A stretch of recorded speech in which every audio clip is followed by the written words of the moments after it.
Então, durante esse período da morte do ungido até a última semana, né, do final dessa era que nós vivemos, esse período todo é o período da igreja, é a era da igreja. Então nós hoje estamos com a responsabilidade sobre os nossos ombros, como essa vinha que precisa dar os respectivos frutos para o Senhor, o dono da vinha, certo? Então, quando é que nós precisamos ficar apercebidos? Nós não podemos viver como se, né? Já se passaram quase 2000 anos desde a morte do ungido, da morte de Cristo, e nós vamos continuar vivendo como nós sempre vivemos, não é isso? Não pode. Nós precisamos despertar-nos, né? Porque aqui diz assim: em verdade, assim também vós, quando virdes todas essas coisas, sabeis que está próximo às portas. Queridos irmãos, eu acredito como nunca, né? Agora, como nunca, nós estamos realmente às portas. Irmãos, eu tenho um desespero no coração. A igreja precisa ser apercebida e a igreja precisa ser preparada para esse final dos tempos. Por isso eu digo assim, em todos os níveis, né, todos os níveis nós precisamos subir de degrau, né? Tanto em questão da nossa unidade, na questão, né, da nossa santificação, questão da nossa maturidade, questão da justiça de Deus, com relação à glória, quer dizer, tudo precisa subir de nível. Por isso que Deus está nos dando essa palavra, né? Eu quero reforçar a palavra de ontem. Precisamos, queridos irmãos, dar valor para essa palavra e guardar essa palavra que o Senhor tem nos dado, que são as nossas tradições. E essa palavra, irmãos, vai nos preparar para o final dos tempos.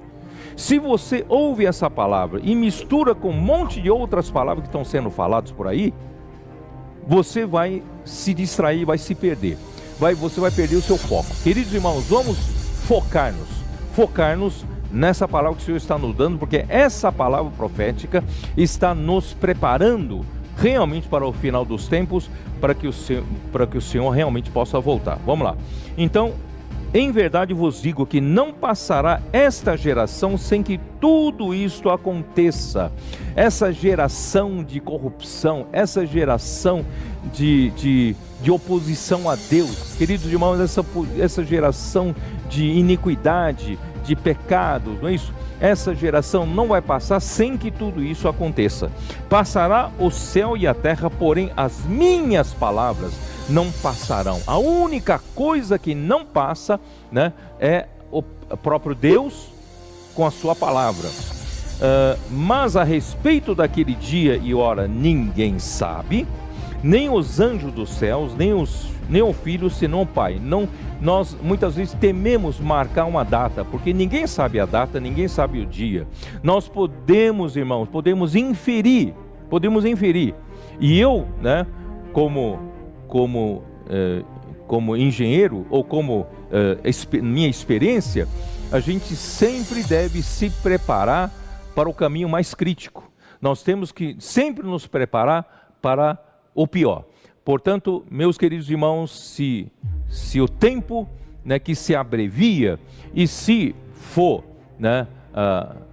for contar, se Cristo realmente morrera no ano 30, né, do ano do calendário cristão, se somar 2000 anos, é provável, né, pelo caminho crítico, é provável que a vinda do Senhor seja 2030.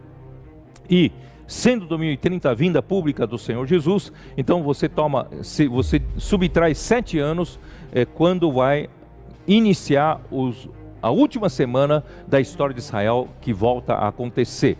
E essa última semana será marcada por uma grande aliança, um grande acordo que se fará, né, com o povo de Israel. E essa grande aliança, irmãos, está se desenhando. Nós estamos tendo já os acordos de paz, né, entre vários países árabes mais moderados, mas isso vai pouco a pouco pressionar, né, para que provavelmente em 2023, se esse caminho crítico for válido, e nós vamos ter esses 3 anos próximos para costurar esses vários acordos até acontecer um grande acordo de paz. Então aí, queridos irmãos, não é que aí vai vir a grande tribulação, não.